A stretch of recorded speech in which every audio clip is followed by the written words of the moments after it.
ഞാൻ 13 വർഷമായി ഈ പാട്ടത്തിന് കൃഷിയെടുത്ത് ചെയ്തുകൊണ്ട് തുടങ്ങിക്കൊണ്ടിരിക്കുന്നത്. അതിൽ എൻ്റെ മക്കളുടെ വിദ്യാഭ്യാസം, എൻ്റെ ജീവിതം എല്ലാം ഈ ഭൂമിയിൽ കിടക്കുകയാണ്. അത് കൊയ്യാൻ ഇനി ഒരു 10 ദിവസം കൊണ്ട് കൊയ്യാൻ ആയി.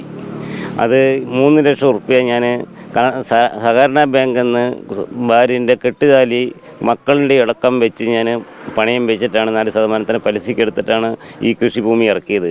ഈ പ്രതീക്ഷകൾ മുഴുവൻ എന്നെ തെറ്റിച്ചു, എൻ്റെ ജീവിതമേ തകർത്തു. എനിക്കിനി വീട്ടിൽ പോകാനോ എടുക്കാനോ എനിക്കൊണ്ട് സാധിക്കില്ല. എനിക്ക് ഇനി അത് നികത്താൻ ഒരു കാരണവശാലും എൻ്റെ അടുത്ത് ഒന്നുമില്ല. ഒരു 4 സെൻറ്റ് ഭൂമിയും സർക്കാർ തന്ന ഒരു വീടും, അതല്ലാണ്ട് എന്നെ വെക്കാൻ വേറെ ഒന്നുമില്ല. ഇതിന് തിരിച്ചെടുക്കാൻ ബാങ്കിൽ ഞാൻ എന്ത് പറയുന്നോ ആ ബാങ്ക് എൻ്റെ പേരിൽ എന്ത് ആക്ഷൻ എടുക്കുന്നോ എനിക്ക് അറിയില്ല എന്താണെന്നുള്ളത്.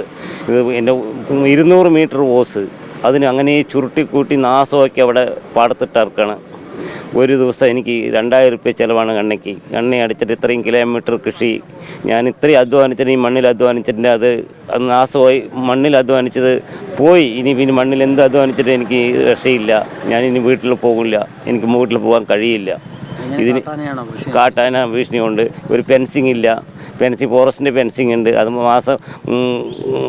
വർഷങ്ങളായി അത് മുടങ്ങി കിടക്കുകയാണ്. അത് ഒരു ഇതിൽ വരുന്നില്ല, അവർ അത് പരിഗണനയിലെടുക്കണില്ല. പരാതി കൊടുത്ത് ഞാൻ പറയുന്നുണ്ട്. നമ്മുടെ പരാതി സാധാരണപ്പെട്ട ഒരു ആളിൻ്റെ പരാതി ആരേറ്റെടുക്കാനാ? മുഴുവൻ നശിപ്പിച്ചിട്ട് പോയി നോക്കിയാൽ തന്നെ നമ്മളവിടെ മരണത്തിൽ കീഴടങ്ങേണ്ട അവസ്ഥയാണ് ഇപ്പോൾ ആ ഭൂമി. ഇത് എല്ലാ ദിവസവും എനിക്ക് 3-4 ദിവസം സ്ഥിരമായി ഇറങ്ങുന്നുണ്ട്. ഞാൻ വിളിച്ച് പറയാറുമുണ്ട്.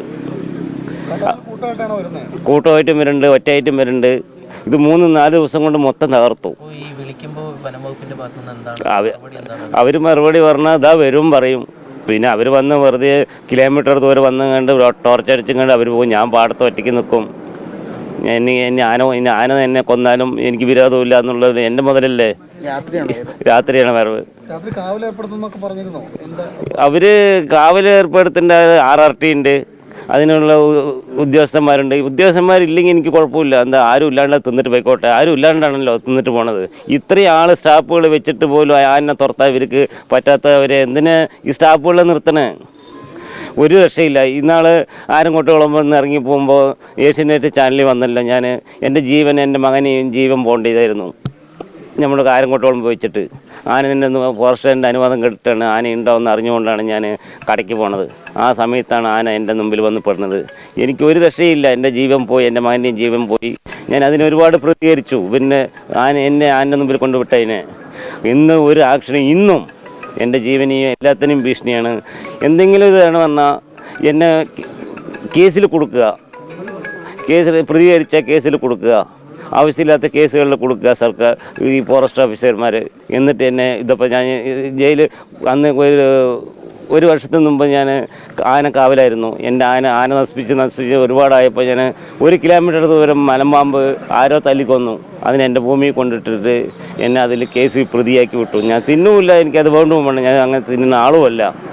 പാമ്പ് തിന്നുന്ന മനുഷ്യന്മാരുണ്ടായിരിക്കാം, പക്ഷെ ഞാൻ തൊട്ടിട്ടില്ല, തിന്നിട്ടുമില്ല. ആ കേസ് ഇന്ന് ഞാൻ കോടതി കയറിക്കൊണ്ട് നടക്കുക. എൻ്റെ ജീവിതം എങ്ങനെയൊക്കെയാണ് ഇപ്പോൾ ഇവർ ദുരുപയോഗപ്പെടുത്തി ചേർക്കണം.